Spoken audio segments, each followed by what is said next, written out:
you guys hear me okay? Yeah, we're good. Awesome. All right. Well, welcome, everyone. We're here for the final word with Zeifmans and Cassels, Brock and Blackwell, LLP. Joining you here, Chris Carter, the Executive Director of the Office of Entrepreneurship and Innovation from the Schulich School of Business. And some of you are watching on Zeifmans. Others of you are joining with the Schulich Startups account. Welcome, everybody. We're excited for the conversation and to dive into some questions about financing your startup, the venture world, and to take some of your questions as well too. So please send in your questions so we can connect and explore them with you as we go along during the Go Live. And first, before we get started, I've introduced myself, but I'd love to also have an introduction from my awesome co-panelist, host, guests. We're going to have just a great conversation regardless of roles here today, guys. Ahmed, let's start with yourself. Hi, everybody. Thank you very much for joining us today.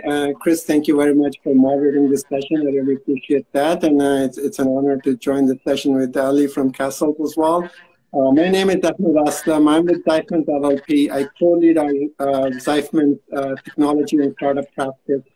Zeifmans is a full-service tax and accounting firm based in Toronto. Beside our traditional offering, we also provide services including business advisory, valuation, corporate finance, transaction services, you name it, and anything you expect from a full-service accounting firm, we provide it. We are supporting over 11,000 clients through every step of their business life cycle.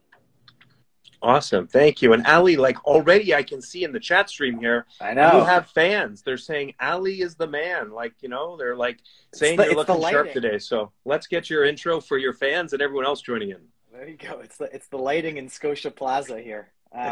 So I'm a lawyer in the business group at Cassels and also the co-chair of our high growth venture capital group.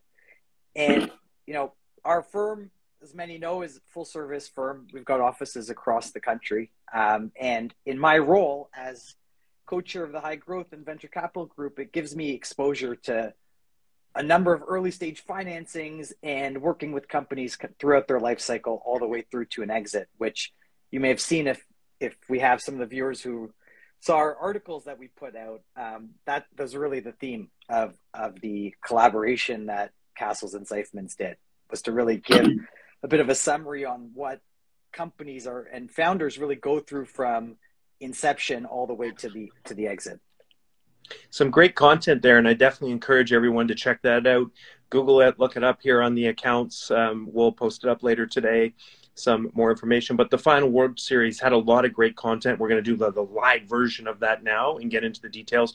For those of you that are just joining us midstream, we are here with the Final Word with Zeifmans, Cassels, Brock, Blackwell, LLP, and Schulich Startups all together talking about venture financing. So the format today, everybody, is that we're going to have 4 or 5 questions that we're going to take to the group of us here as a panel. You've got the dream team you've got the accounting and the planning and the tax. You've got the business strategy. You've got the legal perspective and how you structure everything and how you negotiate those great terms.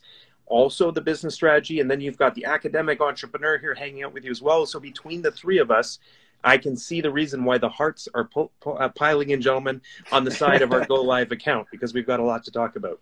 So question number 1, Ali, I'd like to ask you first, like, what are some of the key trends that you're seeing emerging in the venture financing space right now, in particular with early stage financings? Yeah. And so on that, like, you know, when I look back at some of the recent financings that I've done, I'm seeing a lot of interest in early stage companies from strategic investors. So, you know, when I'm working with a company that's in the manufacturing of aero parts spaces, like some innovative tech in that space, you're finding some of the large behemoths in that space, some of the public companies setting up their venture capital arm to be involved in those financings and being as strategic on providing money to those companies is the collaboration agreement and commercial agreement you might find that they'll enter into at the same time. So I'm seeing that on probably the last 3 early stage financings I've done.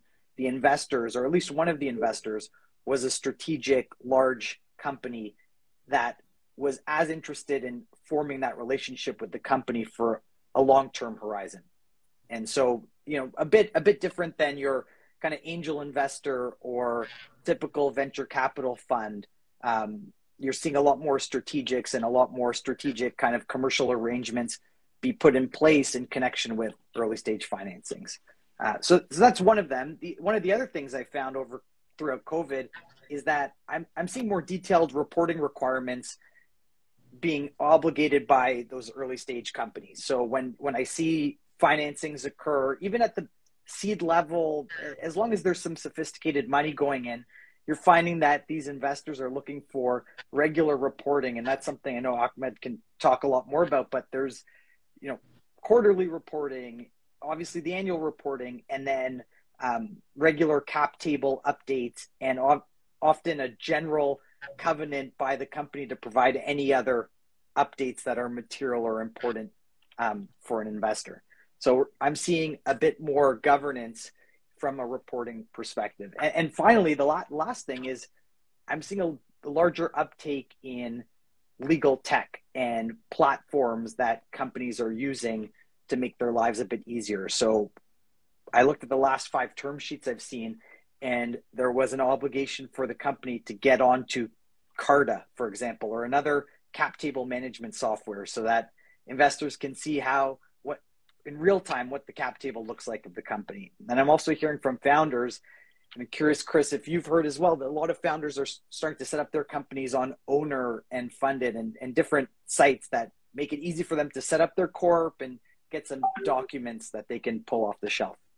So those are kind of the 3 top trends I'm seeing.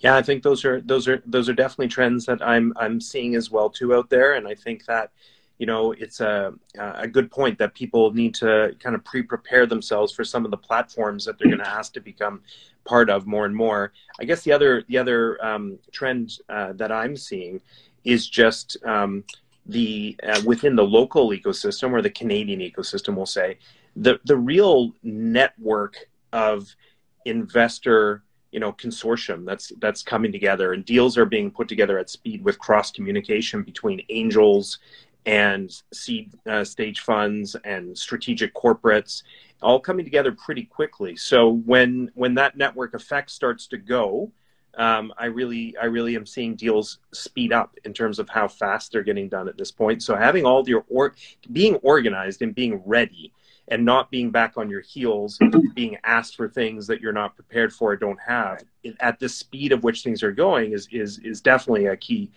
consideration. And Ahmad, moving to the next key question and topic, what are some of your thoughts on, what should these companies be doing to prepare themselves so that when they hit this pace of speed where we're seeing deals getting done in like consortium deals in 90 days, 120 days, that they're not back on their heels scrambling to get things together? What are your thoughts on that? Exactly. I think that's a really relevant question. Being prepared for this kind of financing event is the key. Having your financial statements in order, having your long-term business plans, in order, preparing your projections, and focus on your budgeting, appreciating your own cost structure, understanding the valuation, understanding the kind of financing you're looking for at the stage of growth you are in. So you have to appreciate all of that. If you are really an early stage pre-seed kind of company and your valuation is low, looking for equity financing at that stage may not be the right solution. So appreciating all of that landscape and the options available to you and being prepared for that is absolutely key.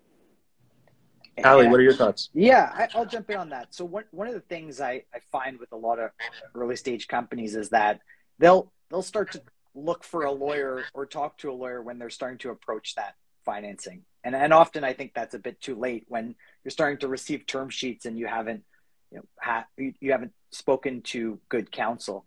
So often what I suggest is for a lot of early stage companies is to have that conversation early. Ask your lawyer to just audit what you've done already. Take a look at all the documents and agreements that you've already drafted, signed, and your constating documents, and have someone take a look and make sure there's nothing unusual in there. And the other thing is set up a virtual data room, right? Get in front of that. You're going to have to do it anyways. So it's an easy thing to do. Everyone's got Google Drive or Dropbox or Firmex or some form of a secured Dropbox site, and set it up, organize it, because ultimately you're going to have to do it. And if you're prepared and your house looks in order, investors recognize that. I'm going to add another one in here for you guys, which is in a whole different area, which is just like preparing your plan to run your financing drive as a campaign, right? Some of the best people that I've seen do this within the Schulich starters community, I'm going to like call one out that Ahmad and I both know well, Myra, the co-founder of AltTex. You know, when it was leading up to that financing and going through the process, we were getting, and I invested in the company, we were getting like every like week and a half, what's the latest update? This just happened. Strategic opportunity came in. Here's the next investors that have, you know, verbally agreed. These are the ones that have like officially signed on board and called their amount. Like there was an amount of like campaign management, CRM consideration, just how to bring the investors along and to build that momentum to the point where, you know, her round, and she's talked about it openly, was triple oversubscribed, right? Wow. And she was making choices because of how effective the communication stream was, as opposed to, you know, kind of just like thinking that it's all about going and making a pitch and then sitting and waiting back for the money to come, or like knocking on the door and going, so are you interested, kind of thing. There's this whole momentum building exercise that a lot of people don't prepare themselves for or strategize against. So I think you really got to wrap your head around, like, if I'm going to do this, and this is a 90 to 120 day exercise, where's the moment that I hit go on this? Right. And then what am I managing and running throughout that period, from working with my accounting team, working with my legal team, working with my co-founders, and everything that I'm going to be doing to communicate with investors. Again, if anyone's joining us now live in the stream just now, this is the final word with Zeifmans and Cassels and Blackwell LLP, and we have Ahmad and we have Ali and myself, and we're talking about early stage financing strategies and key questions. Let's move, guys, to question number 3. And we'll start off again with you, Ahmad, and then we'll go to Ali from there. What are some common mistakes that you guys see when people are, you know, heading out and pursuing their venture funding? We got a couple smiles, so we won't name names. We'll keep it all inside Instagram here without calling anyone out on the common mistakes. But I'm sure we have a few that we can use in an abstract way to help illustrate the challenges for people on the broadcast today thinking about this. I think some of the common issues are not having a long-term overall business plan, which allows you to, you know, to make sure that you are prepared at the right time. You don't want to be surprised by events, and then you find out that the time it needs for you to access that financing, you just don't have it. So having that overall business plan, having a good understanding and appreciation of your cost structure. Your cash burn rate, right? You don't, if you're making some decisions along the way, you want to make sure that you keep updating your forecast, you keep updating your budget, so that you're always on a driving seat, as opposed to, finding that you just ran out of time. And also not recognizing, as Ali alluded to, not recognizing when you need to bring in an expert. Ali mentioned, and it's fairly common that, when you are speaking, when an investor is funding and giving you a term sheet, those guys are sophisticated guys. They have done this few times. They have all the knowledge and expertise to protect their interest. But you're focused on your startup, and that's your area of expertise, and you may not appreciate all of the nuances of that process.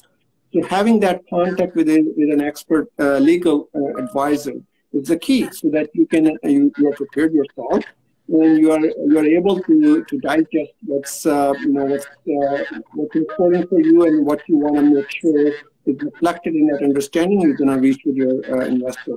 So some of those kind of all goes back to essentially being prepared, recognizing where you are, and involving the expert at the right time. Got it. Ali, how about yourself? Yeah, I used to get really shocked by one thing I saw a lot, and I still do oftentimes, is seeing the amount of founders that promise equity to someone, by way of an email or a text exchange without any underlying terms to it. It's just, kind of like, hey, come on, join me, be an advisor, and I'll give you 5% of the company. And that's really it. The person hasn't done anything for you yet. You haven't agreed on any duties or obligations of that person or any way to get that equity back if they don't perform. And so, throughout my career over the last 9-10 years, I see that almost once a year where we get to a financing or where I'm looking at a company's records, and the founder will mention that, I think this person might own some shares and this could become an issue. And some, most of the time we figure it out, but I have run into situations where it's gone to litigation, it's held up financings, and in one case, just the company failed because there was a dispute over equity. So I think that's one thing. It's an easy one for to avoid, and so I like to bring it up because I've seen it firsthand. The other thing I often see as well, and I get there's a lot of early stage founders out there that don't want to spend money and they're bootstrapping their way to success, and so I often find that founders are pulling documents offline, and there's really good docs out there. There's a lot of documents that are put out by law firms, by platforms that are staffed with law firms, and a lot of those documents are annotated, but there's still nuances there. And just a couple months ago, I was working with a really smart founder, PhD, so bright in his field, but he had gone and done a financing himself, hadn't spoken to a lawyer, pulled subscription agreements offline, and issued shares that didn't exist. So he issued preferred shares that he didn't even create. And so that's one extreme example of, pulling documents, trying to save money, but ultimately to fix it was extremely expensive, going back and working with all those investors. And it was also a bit, from a reputational standpoint, looked pretty bad on that founder. So those are kind of the two big ones I'd say are be very cautious when you're issuing equity, and also be cautious when you're pulling documents, legal documents offline. Those are excellent points, both of you. I'm going to just add a quick one to that, which is that I often see founders underestimating the amount of time and focus they're going to have to put into the financing, and really treating it as something that they've tricked themselves into thinking it's going to be 15% of their time as they go through, driving through with the business as well too. So really, getting themselves lined up, not only and prepared on the financing drive, but also lined up and prepared for the continued momentum, management, operations of the company, so that it's well prepared to, drive forward if their attention, 85% of their time, is spent on the financing to keep everything going forward and keep everything on track. Let's move to our next question, and that will be, when should a startup look at exploring various financing options? And, some people feel like it's, oh, I'm too early. Some people are like rushing out the door, and they're, talking about raising $20 million, and they may not be ready. Like, a lot of it is prep. We've talked about that, but do you have an overall philosophy as when do you think is the right time to head out and begin exploring these types of options?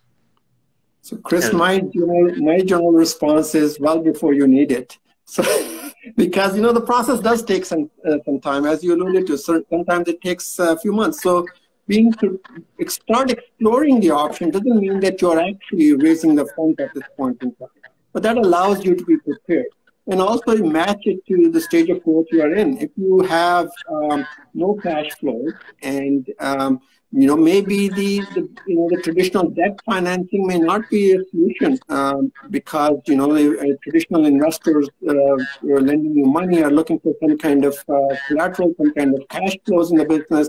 So maybe the bootstrapping is the right strategy at that point.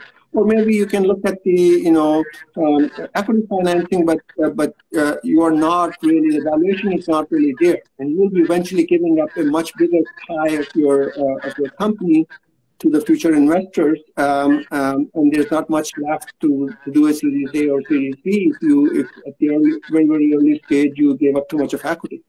But so I think that from my standpoint, the philosophy is be prepared well in advance, explore all the options, but make sure that you're realistic about the stage of growth you're in versus the financing you're seeking.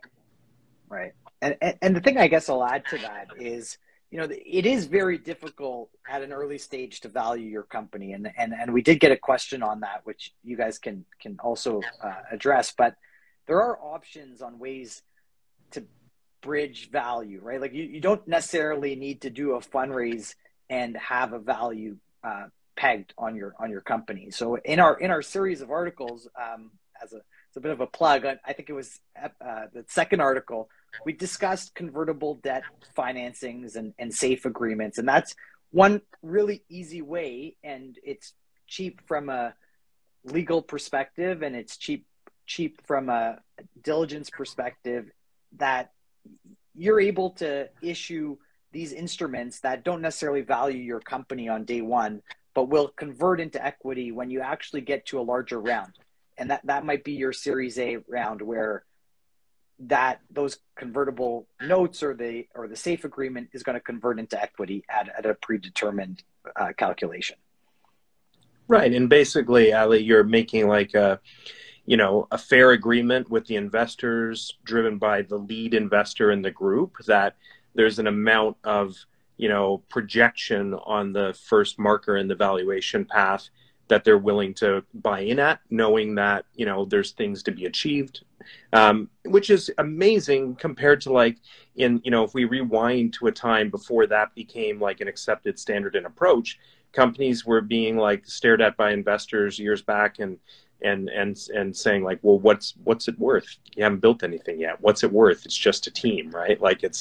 Maybe is it worth $1 million? That sounds outrageous. We own half the company if we give you $500,000. But still, I'm amazed by the number of founders that are still thinking they're going to be forced into a position where they're going to be giving away a significant portion of the company at a low valuation early on. So I think that message that you're putting out there is really crucial. And thanks to Gaurav, who asked the question in the chat. And please keep your questions coming in if you have more that you'd like to talk about with our expert group here today. In terms of the timing, my number one message on when to raise, I'm going to take a slightly different tweak on that and just talk about the importance of sowing the seeds with potential investors before the time comes to do the raise. And, some of the fastest raises that I've seen within my portfolio of startup companies I've invested in or Schulich companies is where the founder put together a really great advisory group around the company, that they were in the first 8 months, they were reporting to, sharing updates, letting them know about the progress. There was no ask for money at all. And then when the time came to ask, the advisors, who were prospective investors, were literally I've been waiting until you were going to ask the question as to when we could invest, right? So you shouldn't just think about this as necessarily a cold relationship that comes out of the blue. Some of them will be, but some of them you can really plant those seeds. And this goes back into keeping people updated, keeping people connected. One of the most successful people that I saw do this in my portfolio was a company called Advisor Stream, and they put together an advisory board of key professionals in that particular industry. And then they reported into the advisory board that they were about to go and raise their first round. This is 9 years ago, but they were about to raise their first round. And the advisory board invested $1 million in under 30 days of that board meeting. And they never had to go out to a single investor outside the advisory group that they were dealing with, because they were so excited, so comfortable, and so inside the the map of what was happening with the company and that kind of thing. So look at those kind of like timing elements as not only the moment in time, but the time to prepare as well too. Hey, we got another question that's come in, which is, what are some of the common tax credits and refunds that founders should be aware of? 100%. It's not all about raising equity, non-dilutive financing grants. Tax credits are great ways to reduce the amount of money that you need to raise or extend your runway. Ahmad, why don't we start with you there? What are some of the things that you are telling your young and emerging founders to look out for? Absolutely. Maximizing the available government grant is a great way to not, dilute your ownership interest. And there are several government grants available. One of the more commonly used programs at the federal level is the SRED program, Scientific Research and Experimental Development Program. That's a very generous tax credit. A refundable tax credit, which means you get the money even if you don't owe any taxes, and not that many tax credits work that way. It allows you to essentially get back around 35% of your R&D salaries and wages and other R&D expenditures. And then there are some provincial programs which complement the SHRED program, such as Ontario has a couple of programs, Ontario Innovation Tax Credit, which is an 8% tax credit on the R&D expenditures. And then Ontario Research and Development Tax Credit, which another 3.5% on top of the Innovation Tax Credit. So all of these key tax credits, the good thing is they have a similar administration. You don't have to apply for these separately. You can apply for one and you're essentially in for all three programs. And combined, they are over 40% of your R&D spent, which you can get back. And then there are some industry-specific programs. There are, IRAP has quite a few industry-specific programs. And then there are also some tax, not necessarily tax credits, but there are some tax incentives. For example, having access to lifetime capital gain exemption is the key for the founder, especially when they're talking about raising funds. And potentially these days, investor pool is fairly wide.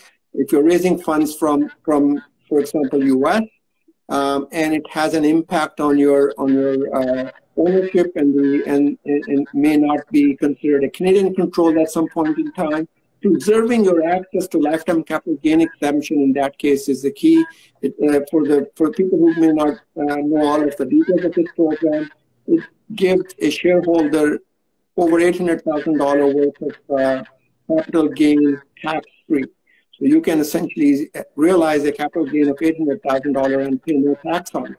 So it's important that you have a plan in place. So in case you're either going public or there's an exit, you want to be able to access that. Again, we have another plug here. We have on our website, we have a cheat sheet for investors, which summarizes various tax credits and the government programs which people can benefit from. If you want to know more about that, please get that downloaded from our website. Hey, Chris, you mind if I jump in for a sec? Please. So I'm going to jump in as a moderator, kind of. I'm just curious, because I get this question a lot from founders, is what's the typical turnaround time on receiving SHRED? Like if you've outlaid the capital, the R&D, you've paid your employees, and then what are you kind of looking at in timeline after applying for? So in terms of the program timeline, you have about 18 months from end of the year to file that claim, file that grant application. But you don't have to wait 18 months. Your resources are scarce. You want access to the cash as soon as possible. So technically speaking, you can file that tax return immediately after the end of the year. So if you are prepared and if you are filing that tax return day after the end of the year, CRA usually processes that claim in under 6 months. And as an incentive to encourage taxpayers, the companies to file that claim on time, if you file that claim along with your corporate tax return, the processing time is much quicker because there is an interplay between the SHRED application and the corporate tax return. So you want to make sure you're prepared and you file on time. And usually we see most of our clients get the money within the 6 months window. Okay. Thanks. And you know what, I have to just emphasize, like, on behalf of like all the founders that I work with and represent, but also my own experiences, that making the right decision and finding the right partners like Zeifmans, like Cassels, Blackwell, LLP, to come in and advise you on these types of things. There's a wide range of things in terms of the tax credits and the filings. You know, there's a right way to do it, and then there's like a fast way to do it, you know. And the right way to do it with a partner like Zeifmans increases the odds that you're going to get it approved without having it like flagged for audit, these types of things by the government. So like, you really want to do it right, and you want to have the right partner. And I learned that as I went along with my own businesses as well, like the importance of having those types of people in from the beginning. Ali, just really quickly, we'll give you a last thought before we come to wrap up, which is that, you know, another key area is on shareholders agreements. You must have seen a lot of companies that have, you know, powered ahead without having those properly documented or in place, and then suddenly they're walking into financing and the investors are saying, hey, let's see the shareholders agreement, and now the founders are trying to scramble to actually figure out what they have and haven't agreed to. It's true. And you know, the one kind of tip I give to every company is, the minute you bring on multiple shareholders and you don't have a 50-50 relationship or one shareholder, you need a shareholders agreement. There's a number of things that could go in there, and we could spend hours just talking about it, but it's really determinative of your success on what the next steps are. And your shareholders agreement is meant to kind of live and breathe with the company as it goes on. So it'll talk to things like governance rights and things that vote, what the shareholders are going to get to vote on, and they'll speak to information rights, and they'll speak to the next financing, and if existing shareholders are going to have anti-dilutive provisions. So if you're going out to do your next round, will you be committed to going to your existing shareholders to allow them to participate? And one of the other things you find as well is, you know, founders, especially ones that hold a majority of a company, will want some sort of drag along right. That term just means if the company has an offer from a purchaser to buy all the shares or all the assets of it, who gets to make that decision? Because without that right in your shareholders agreement or in some constating document, you need everyone to agree on it. And someone who's holding 1% of your company could really frustrate a sale of your company. So those are some of the kind of high level things that you want to see. Great points. Thank you for that. Okay. Lightning round, gentlemen. A final word. Ali, we'll go to you first. Final thought for the audience today.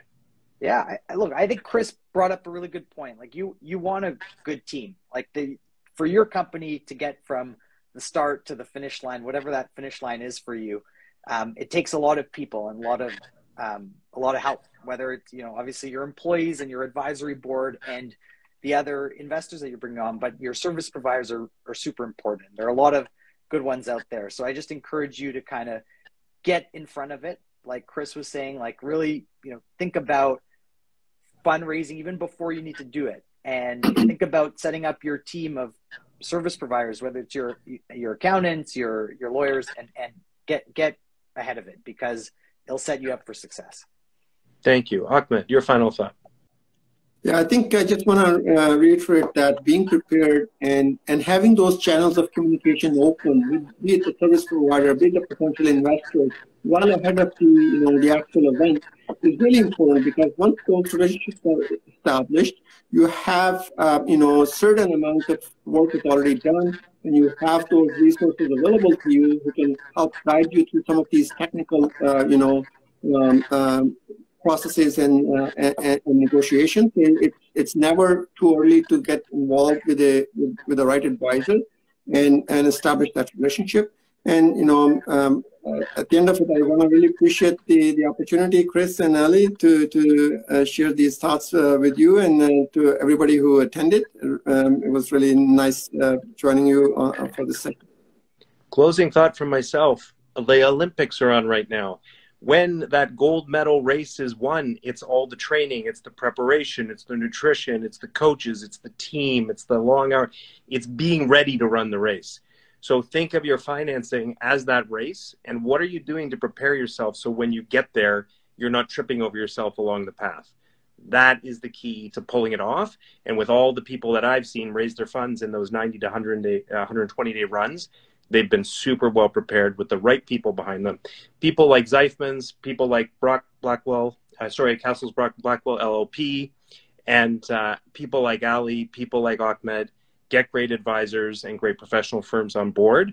And if you haven't checked it out yet and you want more details, go check out the final word that was produced as a venture financing advisory set of articles by the group here. You'll get a lot of value out of them and learn a lot.